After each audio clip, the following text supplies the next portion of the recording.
जैसे इस मूवी का स्टार्ट होता है हमें मूवी का मेन कैरेक्टर सियोंग दिखाया जाता है और उसकी बेटी का बर्थडे होता है। इसीलिए सियोंग की मदर उसे कुछ पैसे देती है ताकि वो अपनी बेटी को डिनर पर ले जा सके। लेकिन अब सियोंग को और पैसों की जरूरत होती है तो इसीलिए वो अपनी मदर का एटीएम कार्ड चुरा लेता है। इसके बाद वो अपनी मदर के सारे पैसे चुरा लेता है और पैसों को वो लगा देता है हॉर्स राइडिंग में और इस गेम में वो 4 मिलियन वॉन जीत जाता है। अब सियोंग ने एक कंपनी से बहुत सारे पैसे उधार ले रखे थे तो इसीलिए वही लोग उसके पीछे पड़ जाते हैं। इसके बाद वो सियोंग को पकड़ ही लेते हैं और वो उसे काफी मारते हैं। और जब सियोंग उनके पैसे लुटाने के लिए अपने पॉकेट्स चेक करता है तो वो देखता है कि उसके पास तो पैसे हैं ही नहीं, यानी वो वाले पैसे जिसने हॉर्स राइडिंग में जीते थे। और तब उसे याद आता है कि जब वो इन लोगों से बचकर भाग रहा था तो वो एक लड़की से टकरा गया था, तो जरूर उसी लड़की ने ही उसकी जेब काट ली। अब क्योंकि सियोंग के पास पैसे तो होते ही नहीं तो इसीलिए वो लोग उसे 1 महीने का और टाइम देते हैं जिसमें कि वो उनके पैसे लुटा दे। इसके बाद सियोंग कुछ पैसों का अरेंज करता है और अपनी बेटी को डिनर पर ले जाता है। इसके बाद सियोंग जल्दी से स्टेशन पर पहुंचता है लेकिन अनलकीली उसकी ट्रेन तो मिस हो गई थी। और जब सियोंग वहाँ पर बैठकर ट्रेन के आने का वेट कर रहा था कि तभी अचानक से उसके पास एक आदमी आता है और ये अननोन पर्सन था, यानी सियोंग उसके बारे में कुछ नहीं जानता था। फिर वो अननोन पर्सन सियोंग को कहता है कि मैं तुम्हारे साथ एक गेम खेलना चाहता हूँ। वो सियोंग को कहता है कि अगर तुम इस गेम में जीत गए तो मैं तुम्हें 1 लाख वॉन दूंगा। तब इतने सारे पैसों का सुनकर सियोंग ये गेम खेलने के लिए एग्री हो जाता है। इसके बाद सियोंग काफी मार खाने के बाद ये गेम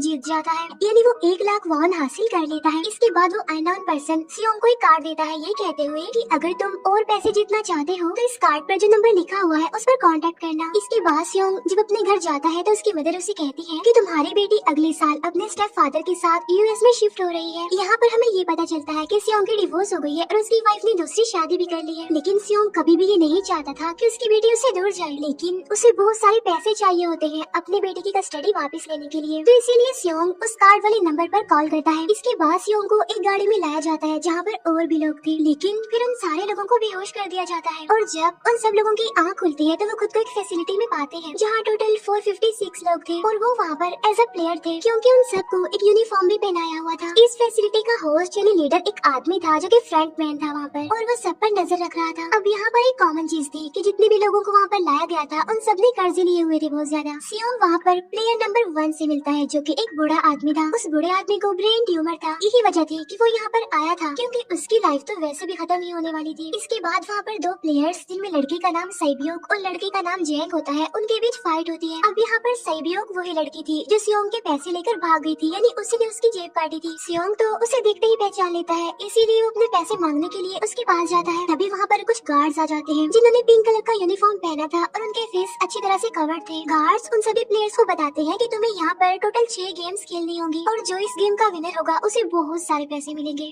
इसके बाद उन सबसे एक कॉन्ट्रैक्ट पर साइन करवाया जाता है और इस कॉन्ट्रैक्ट के 3 मेन रूल्स थे। पहला रूल ये कि कोई भी प्लेयर अपनी मर्जी से गेम को छोड़कर नहीं जा सकता। दूसरा रूल ये होता है कि जो भी प्लेयर खेलने से मना करेगा तो उस प्लेयर को एलिमिनेट कर दिया जाएगा और उनके मुताबिक एलिमिनेट का मतलब क्या था ये तो हम आगे ही जानेंगे। गेम का तीसरा रूल ये था कि अगर मेजोरिटी इस गेम को खेलना नहीं चाहती तो वो इस गेम को छोड़कर जा सकते हैं। इसके बाद उन सबको गेम के लिए ले जाया जाता है। अब यहाँ पर सियोंग अपने क्लासमेट सेंगू से भी मिलता है जो कि उसे बचपन से जानता था। सियोंग उसे वहाँ पर देखकर काफी हैरान होता है क्योंकि वो तो किसी बिजनेस के लिए आउट ऑफ कंट्री चला गया था। अब पहले गेम के लिए वहाँ पर एक काफी बड़ी डॉल थी और इस गेम का रूल काफी सिंपल था और वो ये था कि डॉल जब भी गाना गाएगी उन सबको आगे बढ़ना है और जैसे ही वो गाना बंद करेगी तो उन सबको रुक जाना है और मूव नहीं करना है और अगर कोई हिल गया तो उसे एलिमिनेट कर दिया जाएगा। अब स्टार्टिंग में तो ये सब कुछ उन्हें किसी प्रैंक की तरह लग रहा था, लेकिन जब एक लड़का हिल जाता है तो उसे शूट करके मार दिया जाता है और यही होता है एलिमिनेट का मतलब, यानी उन्हें मार दिया जाएगा। अब ये देखकर वो सारे लोग काफी घबरा जाते हैं और उन्हें पता चल चुका था कि वो खतरे में है, इसीलिए लोग डरते हुए पैनिक करते हुए इधर उधर भागने लगते हैं।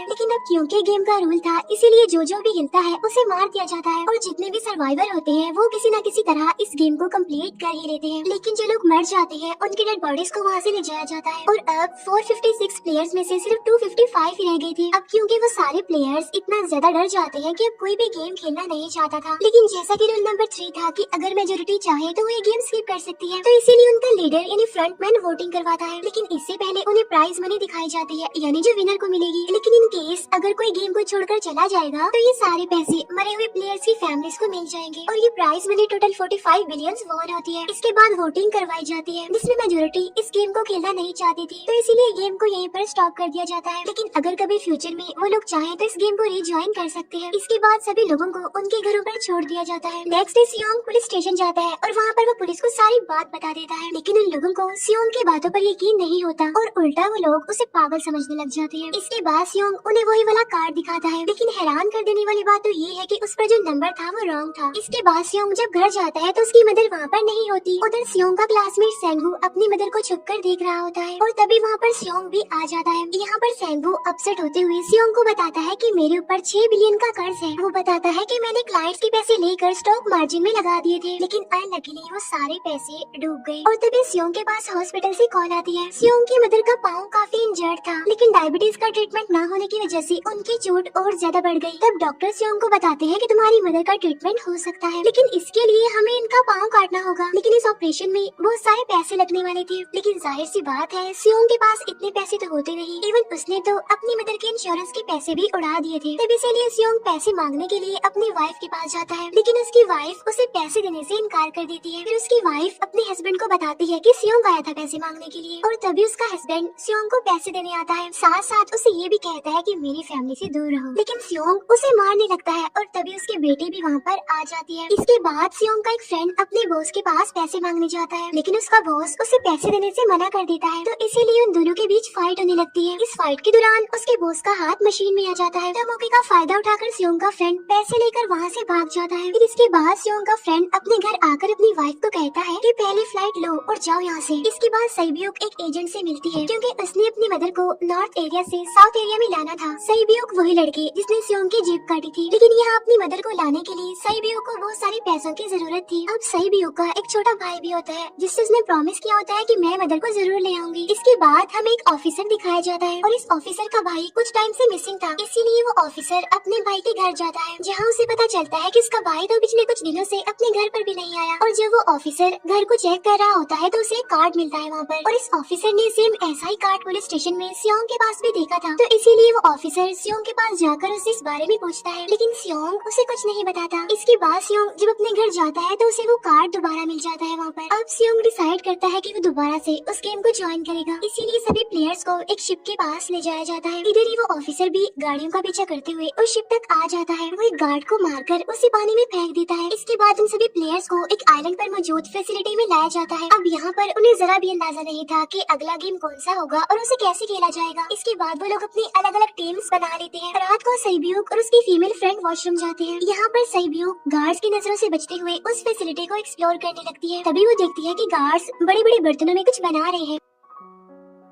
लेकिन अब क्योंकि गार्ड्स को शक हो जाता है तो ये गार्ड वॉशरूम्स को चेक करने के लिए आता है, लेकिन तब तक सईब्यूक वापस आ चुकी थी। इसके बाद सईब्यूक अपनी फीमेल फ्रेंड को सारी बात बता देती है जो उसने देखा था, लेकिन यहाँ पर सेंगवू उन दोनों की बातें सुन लेता है और वो इस बारे में सईब्यूक से पूछता है, जिस पर सईब्यूक बताती है कि वो बड़े बड़े बर्तनों में कुछ पका रहे थे। इसके बाद उन सभी प्लेयर्स को प्ले ग्राउंड में लाया जाता है, जहाँ पर उनके सामने 4 शेप्स थी। 4 शेप्स में से उन्होंने किसी एक शेप को चूज करना था। अब यहाँ पर सेंगवू को पता चल जाता है कि गेम क्या है और क्या करना है हमें। सेंगवू सियोंग को बताता है कि सबने अलग अलग शेप्स को चुनना है। इसके बाद उन सभी को एक छोटा सा बर्तन दिया जाता है जिसमें की शेप्स बनी होती है। अब गेम उनकी ये होती है कि उन्होंने किसी तरह उस शेप को बाहर निकालना है बगैर डैमेज किए, लेकिन अगर शेप जरा से भी खराब हो गई तो उन्हें एलिमिनेट कर दिया जाएगा, यानी मार दिया जाएगा। अब यहाँ पर सेंगवू तो इजीली उस शेप को निकाल लेता है, लेकिन सियोंग इतना ज्यादा घबरा जाता है कि उसकी हालत खराब होने लगती है, लेकिन फिर वो किसी न किसी तरह करके इस गेम को भी जीत लेता है। इसके बाद उन सबको वापस से रूम में लाया जाता है। अब यहाँ पर 187 प्लेयर्स वापस आए थे, जिनमें से अब सिर्फ 108 ही रह गए थे। इसके बाद उन सबको खाने के लिए ले जाया जाता है, लेकिन खाने की वजह से जैंग की एक लड़के से फाइट हो जाती है, जहाँ पर जैंग उस लड़के को इतना ज्यादा मारता है कि वो मौके पर ही मर जाता है। इधर ही हम देखते हैं कि उन प्लेयर्स में से एक डॉक्टर होता है जो गार्ड्स के साथ मिलकर मरे हुए लोगों के ऑर्गन्स निकाल कर उन्हें चाइनीज को बेचने का काम करता है। इसीलिए जब भी डेड बॉडीज को ले जाया जाता है तो वो डेड बॉडीज को गायब कर लेते हैं, क्योंकि ये सब कुछ एक प्लान के अकॉर्डिंग चल रहा था, क्योंकि ये सारा कुछ फ्रंट मैन से छुप कर हो रहा था। यही वजह थी कि कंट्रोल रूम में भी उन्होंने अपना ही एक आदमी बिठाया हुआ था। जो कि उन लोगों की सारी वीडियो फुटेज डिलीट कर देता था। और गार्ड्स तो डॉक्टर को गेम के बारे में पहले ही बता देते थे ताकि वो सरवाइव कर सके। यहाँ पर एक गार्ड उसी प्लेयर डॉक्टर को बताता है कि आज हमने प्लेयर्स को जानबूझकर खाना कम दिया है ताकि वो आपस में लड़ने लगे, जिससे होगा ये कि सारे वीक प्लेयर्स गेम से आउट हो जाएंगे। साथ ही गार्ड डॉक्टर को अपनी अगली गेम के बारे में बता देता है। अब 30 मिनट के बाद वहाँ पर लाइट्स ऑफ होने वाली थी। अब यहाँ पर सेंगवू को पता था कि सियोंग की टीम जरूर कोई उल्टा काम करेगी, इसीलिए वो उस टीम को अपने पास बुलाकर उन्हें रिलैक्स रहने के लिए कहता है। उधर वो जो डॉक्टर प्लेयर होता है वो जैंग की टीम में शामिल हो जाता है। यहाँ पर डॉक्टर जैंग को बता देता है कि अगला गेम क्या होने वाला है। इसके बाद लाइट्स ऑफ हो जाती है और जैंग अपनी टीम के साथ मिलकर बाकी सभी को मारने लगता है। जैंग एक लड़की को मारकर सेब्यूक को मारने जाता है, लेकिन तभी सियोंग उसे बचा लेता है। इसके बाद गार्ड्स वहाँ पर आकर उन सभी को रोक लेते हैं और अब टोटल 80 लोग रह गए थे। इसके बाद उन सभी को तीसरे गेम के लिए ले जाया जाता है और यहाँ पर उन्हें 10-10 प्लेयर्स की एक टीम बनाने के लिए कहा जाता है और वो लोग ऐसा ही करते हैं, अपनी अपनी टीम बना लेते हैं। अब क्योंकि जैंग को अगले गेम के बारे में पहले ही पता होता है, इसीलिए वो सेब्यूक की फीमेल फ्रेंड को अपनी टीम में नहीं रखता और वो अपनी टीम में सिर्फ मर्दों को ही रखता है। इसके बाद सेंगवू भी अपनी एक टीम बना लेता है। अब क्योंकि उन्हें एक प्लेयर की जरूरत थी तो इसीलिए सेब्यूक की फीमेल फ्रेंड उनकी टीम में शामिल हो जाती है और ये गेम असल में टग ऑफ वॉर का होता है, यानी उन्होंने अपने सामने वाली टीम को नीचे गिराना था। इसके बाद गेम स्टार्ट हो जाती है और जैंग की गेम बड़ी आसानी से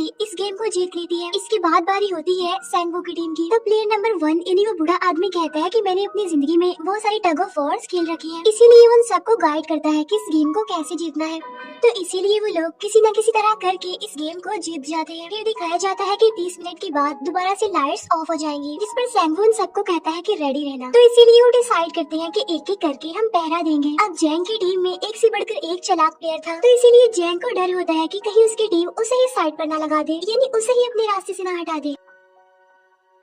दूसरी तरफ डॉक्टर और गार्ड्स मिलकर डेड बॉडी की ऑर्गन्स निकाल रहे होते हैं और इन ऑर्गन्स को डिलीवर करने जाना था गार्ड नंबर 28 एंड 29। तो वो सभी एक डेड बॉडी के बारे में बातें करने लगती हैं जिसकी सिर्फ एक किडनी थी और वो उसे ज़ॉम्बी कह रहे थे। अब यहाँ पर जो गार्ड नंबर 29 था, यानी जिसने वो ऑर्गन्स डिलीवर करने जाने थे, वो कोई और नहीं बल्कि वो ऑफिसर था जो गार्ड के बेस में वहाँ पर आया था। और ये सब बातें सुनकर उसे शक होता है कि शायद ये लोग मेरे भाई की बात कर रहे हैं, क्योंकि उसकी भी एक ही किडनी थी। इसके बाद नंबर 28 और 29 यानी वो ऑफिसर ऑर्गन्स को डिलीवर करने के लिए चले जाते हैं। रास्ते में वो ऑफिसर नोटिस करता है कि टनल में तो बॉम्ब लगा हुआ है। तब नंबर 28 उसे बताता है कि जब हम यहाँ से बाहर निकलेंगे तो इस जगह को ब्लास्ट कर दिया जाएगा। अब यहाँ पर वो ऑफिसर नंबर 28 से और इन्फॉर्मेशन लेने की कोशिश करता है, इसीलिए नंबर 28 को उस पर डाउट होने लगता है, इसीलिए वो उस ऑफिसर को अपना फेस दिखाने के लिए कहता है। अब यहाँ पर वो ऑफिसर अपना फेस भी दिखा देता है, साथ साथ वो नंबर 28 पर गन पॉइंट भी कर देता है। साथ साथ वो ऑफिसर उससे एक किडनी वाले आदमी के बारे में पूछता है कि वो कौन है जिसे तुम ज़ॉम्बी कहते थे, जिस पर वो नंबर 28 उससे कहता है कि वो तो एक लड़की थी। अब यहाँ पर नंबर 28 उस ऑफिसर को कहता है कि तुम लीडर के रूम में जाकर सारी इन्फॉर्मेशन देख सकती हो, वहाँ पर सबका डाटा है। ये जानने के बाद वो ऑफिसर नंबर 28 को मार डालता है। उधर वो डॉक्टर गार्ड से अगली गेम के बारे में पूछता है, लेकिन इस बार गार्ड्स को भी अगली गेम के बारे में पता नहीं होता। तब इसीलिए डॉक्टर को गुस्सा आ जाता है और वो एक गार्ड को पकड़ लेता है और उनकी फाइट होने लगती है। इसी फाइट में डॉक्टर उस गार्ड को मार कर वहाँ से भाग जाता है। इसके बाद एक गार्ड भी उसका पीछा करता है और वो दोनों प्लेग्राउंड में आ जाते हैं। यहाँ पर गार्ड डॉक्टर को अपनी बातों में फंसाकर उसे मारने वाला होता है, लेकिन तभी लीडर इन्हें फ्रंटमैन आकर उसे मार डालता है और बाद में वो डॉक्टर को भी मार डालते हैं। साथ साथ इन्हें वहीं पर नंबर 28 की डेड बॉडी भी मिल जाती है, जिससे इन्हें ये पता चल जाता है कि फैसिलिटी में कोई घुस गया है। उधर वो ऑफिसर लीडर इन्हें फ्रंटमैन के रूम तक पहुंच जाता है। तो वो चेक करते करते एक ऐसे रूम में जाता है जहाँ पर सबके रिकॉर्ड्स थे और जब वो ऑफिसर रिकॉर्ड चेक कर रहा होता है तो उसे सभी विनर्स की एक लिस्ट मिलती है, जिसमें उसके भाई का भी नाम था, यानी वो भी कभी विनर था। उधर सभी प्लेयर्स को 4th गेम के लिए ले जाया जाता है, जहाँ पर उन सबको अपना अपना पार्टनर चुनने के लिए कहा जाता है और वो प्लेयर्स करते भी ऐसा ही है, अपना अपना पार्टनर चुन लेते हैं। सेब्यूक की फीमेल फ्रेंड भी अपना पार्टनर ढूंढने की कोशिश करती है, लेकिन कोई भी उसका पार्टनर बनने को तैयार ही नहीं था। इसके बाद सभी प्लेयर्स को 10-10 मार्बल्स दिए जाते हैं। असल में ये गेम ऐसी होती है कि एक प्लेयर को अपने पार्टनर से सारी मार्बल्स लेने होते हैं बगैर कोई जोर जबरदस्ती किए, और जो दूसरा पर्सन होगा यानी जिसके पास मार्बल्स नहीं होंगे उसे मार दिया जाएगा। फिर सेंगवू और सियोंग का फ्रेंड ऑड और इवन का गेम खेलते हैं, जिसमें कि उन्होंने गेस करना था कि सामने वाले के हाथ में कितने मार्बल्स हैं। अब यहाँ पर सियोंग का फ्रेंड सेंगवू के सारे मार्बल्स जीत जाता है, जिसकी वजह से लास्ट में सेंगवू के पास सिर्फ एक ही मार्बल बचता है। अब क्योंकि सेंगवू को पता चल चुका था कि अब वो बच नहीं पाएगा, इसीलिए वो सियोंग के फ्रेंड को अपनी बातों में फंसाकर उसे ये यकीन दिलाता है कि अगर हम में से कोई भी हार गया तो हारे हुए लोगों का मैच दोबारा करवाया जाएगा। अब यहाँ पर सेंगवू धोखे से सियोंग के फ्रेंड के सारे मार्बल्स चेंज कर देता है। इसके बाद सेंगवू मार्बल्स लेकर गार्ड को दे देता है और वहाँ से बाहर चला जाता है। और जब सियोंग का फ्रेंड मार्बल्स चेक करता है तो वहाँ पर पर पत्थर होते हैं। उधर प्लेयर नंबर 1 यानी उस बूढ़े आदमी की हालत खराब हो रही थी, इसीलिए वो तो इधर उधर घूम रहा था, लेकिन सियोंग किसी तरह उसे खेलने के लिए एग्री कर लेता है। अब यहाँ पर वो दोनों यानी वो बूढ़ा आदमी और सियोंग भी इवन आउट खेलते हैं। अब इनमें से वो बूढ़ा आदमी सियोंग के सारे मार्बल्स जीत जाता है, लेकिन लास्ट राउंड में वो बूढ़ा आदमी भूल जाता है कि उसने क्या चूज किया था। तो यहाँ पर सियोंग उसे बातों में फंसा कर उसके सारे मार्बल्स ले लेता है, लेकिन यकीन मानिए कि वो बूढ़ा आदमी काफी चालाक था। उसने एक मार्बल अपने पास ही रखा हुआ था और वो दोबारा से इधर उधर घूमने लगता है। अब यहाँ पर सियोंग उसे रिक्वेस्ट करता है कि प्लीज मेरे साथ एक और गेम खेलो ना। तब यहाँ पर वो बूढ़ा आदमी कहता है कि मुझे पता है कि तुमने सारे मार्बल्स धोखे से लिए हैं मुझसे। वो कहता है कि मुझे सब पता था, बस मैं पागल बनने की एक्टिंग कर रहा था।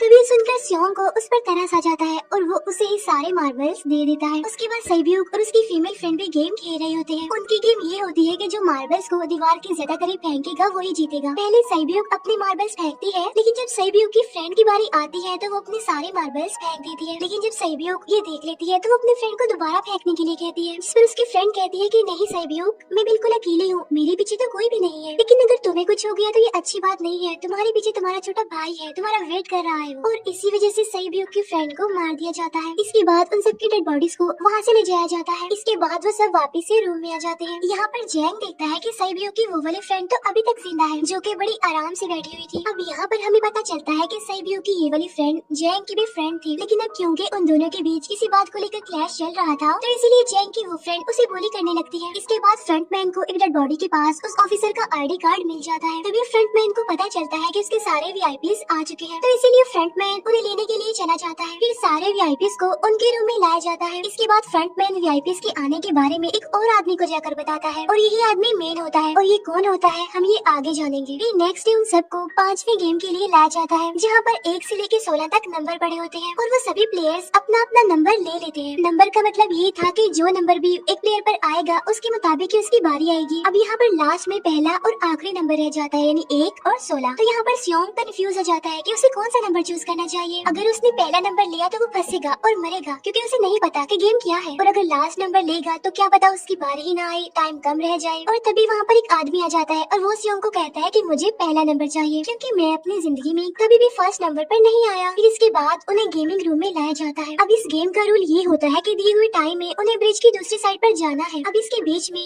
2 तरह के ग्लास लगे होते हैं, एक तो होता है आम ग्लास और एक होता है टेम्पर्ड ग्लास। आम ग्लास पर पाँव रखते ही वो टूट जाएगा और वो लोग नीचे गिर जाएंगे। इसके बाद गेम स्टार्ट हो जाता है और वो लोग एक एक करके मरने लगते हैं। फिर एक टाइम ऐसा आता है जब जैंग सबके सामने होता है और वो आगे ही नहीं बढ़ रहा होता। अब उनके पास एक ही रास्ता था, या तो वो आगे जाए या सारे ही मर जाएं। और तभी जैंग के सामने उसकी वही फ्रेंड आ जाती है जो उसे बुली कर रही थी और वो जैंग को कहती है कि मैंने तुम्हें कहा था कि जिस दिन तुमने मुझे धोखा दिया मैं तुम्हें मार दूंगी। इसके बाद वो जैंग को पकड़ लेती है और उसे लेकर नीचे कूद जाती है, जिसकी वजह से उन दोनों की मौत हो जाती है। अब वहाँ पर एक आदमी था जो कि ग्लास कंपनी में काम करता था और उसे पता था कि टेम्पर्ड ग्लास कौन सा है, लेकिन जब फ्रंटमैन को इस बात का पता चल जाता है तो वो लाइट्स ऑफ करवा देता है ताकि वो ग्लास को पहचान ही ना पाए। अब लास्ट में एक ही स्टेप बचता है और उनके पास तो टाइम ही नहीं था, इसीलिए सेंगू उस आदमी को धक्का दे देता है। तो यहाँ पर सेंगू, सियोंग और सैब्यूक ब्रिज को पार कर लेते हैं, लेकिन ग्लास टूटने की वजह से उन्हें काफी चोट लग जाती है, खास तौर पर सैब्यूक को।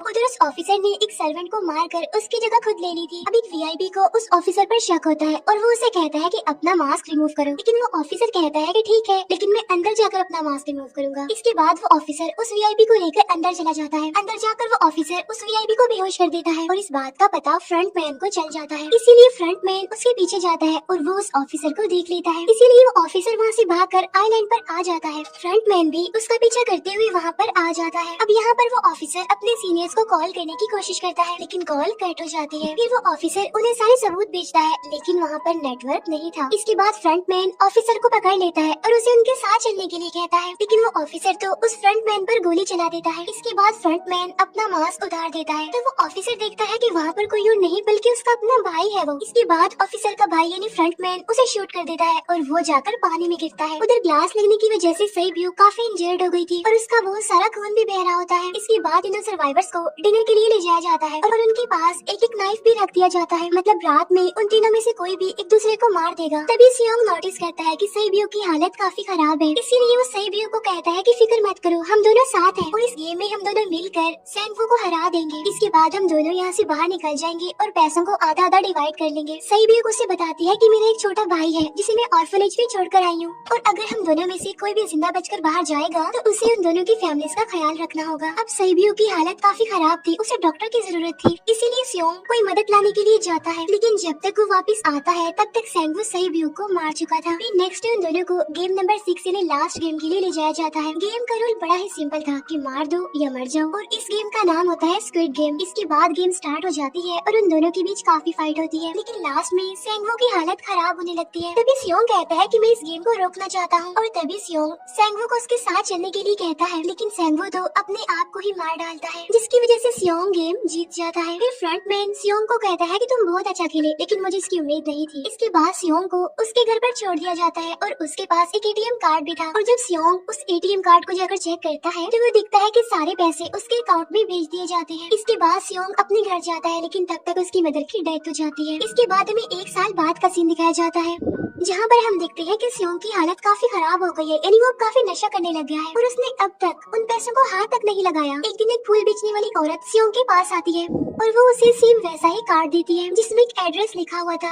और फिर सियोंग उस एड्रेस पर जाता है जहाँ पर उसे पता चलता है कि ये सारा किया धरा किसी और का नहीं बल्कि उस बूढ़े का है, प्लेयर नंबर 1 का, और वो अभी भी जिंदा है। यहाँ पर वो बूढ़ा आदमी सियोंग को बताता है कि मैं अपनी लाइफ से बोर हो चुका था और ये सारे गेम मैंने अपने क्लाइंट्स के साथ मिलकर बनाई ताकि मैं लोगों को मरता हुआ देखकर एंजॉय कर सकूं, लेकिन हाँ, हमने किसी को मजबूर नहीं किया था ऐसा करने के लिए और मैंने गेम में इसीलिए पार्टिसिपेट किया क्योंकि गेम देखने से ज्यादा उसे खेलने में मजा आता है। वो कहता है जो पैसे तुम्हारे पास है वो मेरे ही है और ये कहते ही उस बूढ़े आदमी की मौत हो जाती है। इसके बाद सियोंग सईब्यू के छोटे भाई के पास जाता है और उसे लेकर वो जाता है सैंगवू की मदर के पास और वो सैंगवू की मदर को कहता है कि इस बच्चे का ख्याल रखना, साथ साथ वो उसे एक बैग भी देता है जिसमें बहुत सारे पैसे होते हैं। इसके बाद सियोंग स्टेशन पर जाता है जहाँ पर उसे वही अननोन पर्सन मिलता है जो कि उसे मूवी के स्टार्ट में भी मिला था। यहाँ पर सियोंग उसका पीछा भी करता है, लेकिन तब तक वो भाग चुका था। फिर सियोंग उस कार्ड वाले नंबर पर कॉल करता है और वो पूछता है कि तुम लोग कौन हो और लोगों के साथ ऐसा क्यों कर रहे हो, क्यों खेल रहे हो लोगों की जिंदगी से। लेकिन आगे से उसे रिस्पॉन्स आता है कि सियोंग अगर तुमने जिंदा बचना है तो प्लेन में चढ़ जाओ और इसी के साथ ही मूवी यहीं पर एंड हो जाती है।